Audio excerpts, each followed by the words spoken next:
It's a little ways away, but that little glint of metal is my home away from home. The junkyard. Well, the junkyard itself isn't particularly welcoming, but I've carved out my own little place there. That's where I'm heading today. So I start walking towards the metal in the distance, not a care in the world for now. I've never heard of the junk lads coming this far out from the junkyard, so I don't have to be wary of my surroundings just yet. The junk lads are essentially the bosses of this territory. They use the junk to build different gadgets that help them become the bosses of the underworld they are. Their boss and his second are above average engineers and thus can use all the junk in here to build some nice gadgets for their subordinates as well as themselves. Because of this, the junk lads protect the junkyard with their lives and have made it their base of operations. It's even become common knowledge that seeing someone with one cybernetic eye is proof of being a junk lad member. Obviously that's rubbish, because there are cyborgs that aren't junk lad around, though there aren't many near here. Not to mention that some higher ups in junk lad have both cybernetic eyes among other enhancements. They've become a formidable underworld force because of their enhancements, and the police aren't particularly active or effective on this planet. Normally primitive worlds like ours wouldn't have police protection at all, but we're a dump planet, so we have some albeit light police protection. Because of this, you could say the junk lads would be the de facto ruler of this part of the planet. They're only active here though, so the police don't really have the motivation to stop them so long as they stay in our district. They just don't have the manpower or motivation, as most of these cops have been demoted here, though there are some goody two-shoes who got put here for poking their noses where they don't belong. Regardless, being the hideout of what is essentially the ruler of this part of the planet, there aren't many who would come here willingly. They're either junk lad hopefuls or idiots. I of course consider myself neither of the above, though I'd be willing to join if they eventually found me and started threatening me into it or something. It'd give me a good excuse to get the goody two-shoes involved, so long as I don't break any laws myself while I'm at it, which might be hard actually. My musings stop immediately once the junkyard gets within a few hundred yards of me. Now is the time for stealth. I just have to make it to my hideout and I'll be fine. But doing so is always the hard part. In front of me is piles and piles of old equipment. Anything that isn't toxic or immediately capable of exploding goes here when it doesn't fit its intended purpose anymore. Not to say there isn't anything that does in fact explode, but only those that are not immediately recognized as on the verge of doing so. The piles of equipment are stacked in such a way that there are paths where you can walk,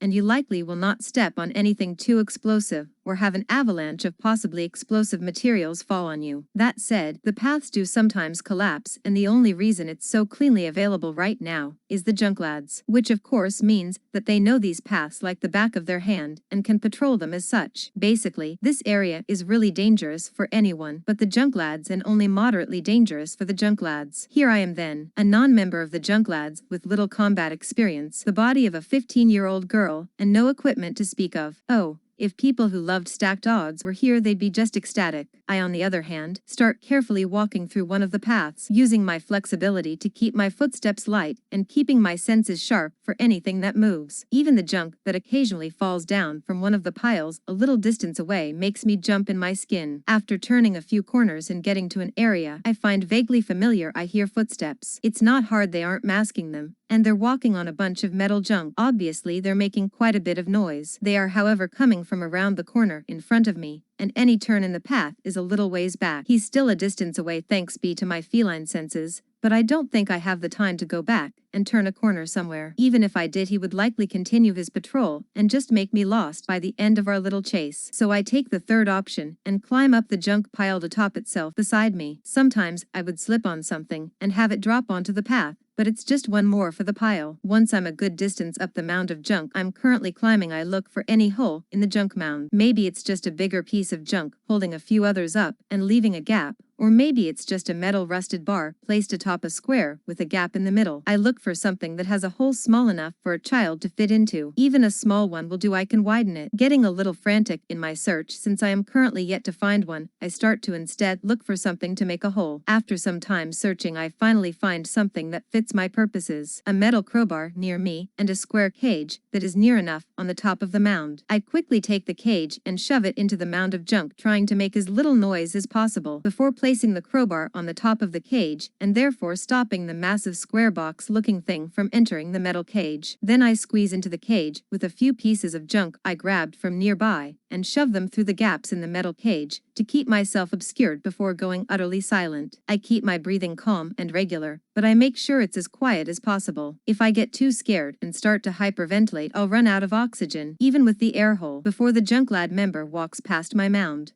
So I stay hidden, making as little noise as possible as I hear the footsteps coming closer and closer, until eventually the footsteps are so close even human ears could hear them, and peeking out of a tiny hole in the junk I shoved in front of me, I watch as a guy somewhat similar to the men from earlier walks around the corner towards the path I was on until a minute ago. He's looking around for signs of intruders vigilantly, though he's doing so in an amateurish manner. I mean, he's not even looking where he's going. He's on a pile of junk. He could trip on anything, and yet he's not even looking at the floor. That seems a little reckless to me, if anything, but he also seems pretty diligent. Whether that's due to fear or loyalty, I don't know or care, but he clearly has his head on a swivel. As he walks past the part where I stood a little while ago, he suddenly trips on something and falls over. It looks pretty comical from my angle, but he clearly didn't expect it because he puts out his hands, and that is an incredibly stupid move to do in a junkyard when falling into a pile of metal. A little after he hits the floor, he screams a very girly scream. He is a guy, by the way, if I didn't make that obvious, yet despite this fact, I hear an incredibly high-pitched squeal come from the man's mouth as he watches his hands get impaled on what looks to be a broken half of a bioelectric sword. Despite this meaning that he will likely have help coming and attract attention to this position for some reason, I'm smiling with glee and watching in anticipation for what comes next. He tries to pick himself up using his hands as the instinct goes, but obviously that just digs his hands deeper into the blade, now charged by his own electricity, and causes him even more pain. This elicits another girly scream from the man, and almost a similar girly scream from me, though, for entirely different reasons. He starts flailing around and rolls on his back. Nothing impales him this time, but having slightly sharp objects poke your back can't be very comfortable, let alone laying on bare metal. So obviously, he rolls over once again, which means he uses his hands again, and that causes the situation to get even worse. Screams from the man accompany the scene in front of me like a perfect score in an incredibly moving film. His blood scattered across the places he rolled and pulling below the area where he got stabbed in the first place. His face is scrunched up in panic,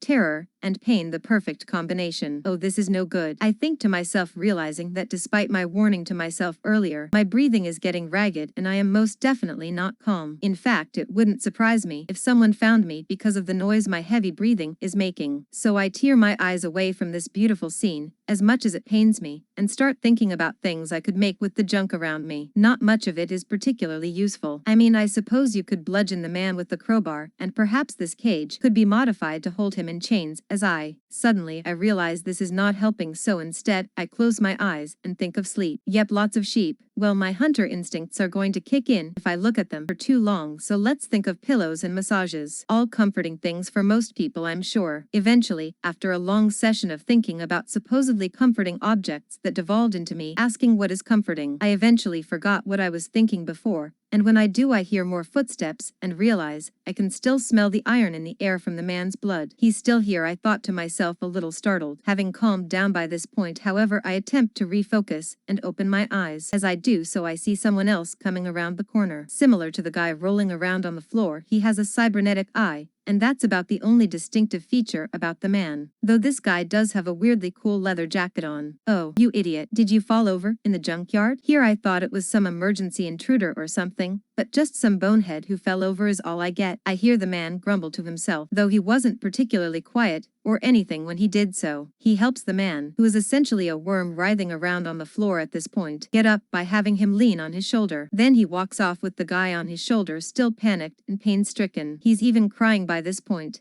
which I only barely notice as I watch him leave, listening to their footsteps as they recede. I heave a huge sigh once I hear nothing anymore, and I slowly emerge from my metal cocoon, stretching to get rid of the typical issues. After not moving for a little while, I make a few quick jumps down the junk mound and back on the path, now covered in the man's blood, humming a little tune to myself as I walk along. It's been so long I didn't see you on mine. You change a lot, you look different.